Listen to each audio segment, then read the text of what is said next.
Hi, welcome to the Building eBiz video series. In this video I'm going to talk about the challenges of e-commerce.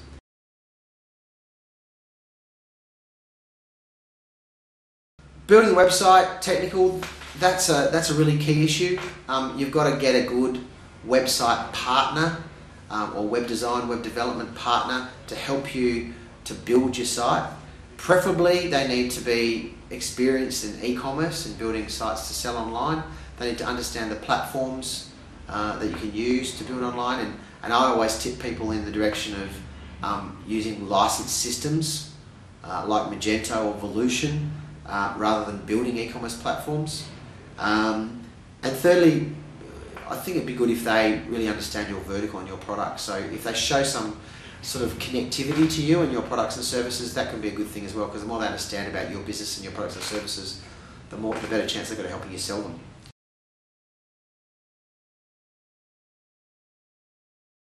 Freight's a key issue depending on what your product or service is. Obviously you've got to look at how it's packaged, how much it's going to cost to freight it. If you're freighting it overseas, it can be a real challenge. So you need to do a lot of research around the elements of freight, the elements of insurance around freight, the cost of freight, how long freight's going to take, how long it's going to take to get the delivery to the customers, and do that research. Australia Post is a great place to start. They obviously do a lot of freight for online, but you also can go to a whole variety of other providers in the market, third-party providers, other freight companies that can also help you out.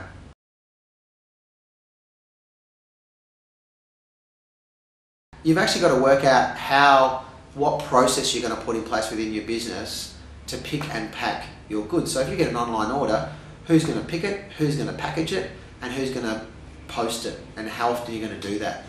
You want clients that order, or customers that order online, want to get their products as soon as you can possibly get it to them. You can't wait a couple of days.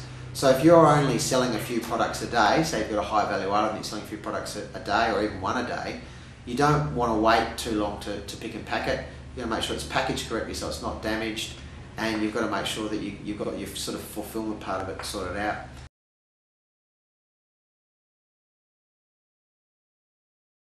Well, you need to work out who's going to fulfill and deliver your goods. Are you going to put them in a warehouse and someone else is going to run fulfillment and delivery for you? Are you going to get an Australia Post van to come past your business each day and pick up the products for dispatch? Are you going to drop them at a post office? Or are you going to use someone like TNT or UPS or some other air freight company to do your fulfillment for you, or even a local courier if you're selling locally? How are you going to run the fulfillment and delivery of the business? You need to map that out. How are you going to handle returns? You need to map that out.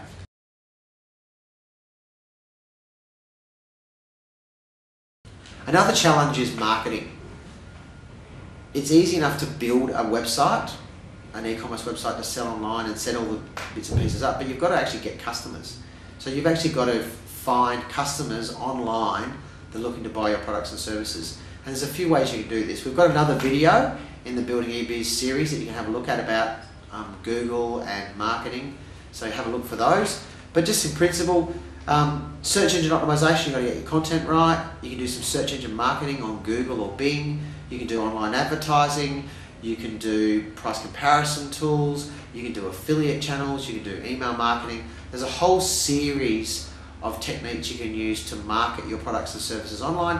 And then obviously there's the offline considerations, whether you're going to do TV, radio, catalogue, brochures, direct mail, etc., etc. So you really need to come up with a marketing strategy before you even start thinking about e-commerce.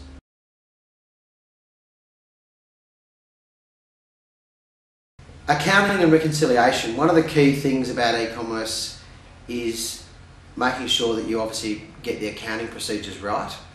When you sell things online, you've obviously got to push those sales into your accounting package or software.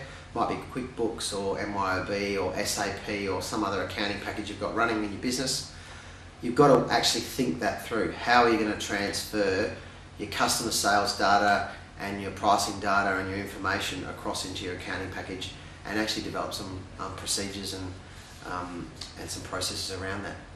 Thanks for listening to this video. There's a whole variety of videos at e-biz.com.au, so check out some other videos on online tips for small business. Cheers.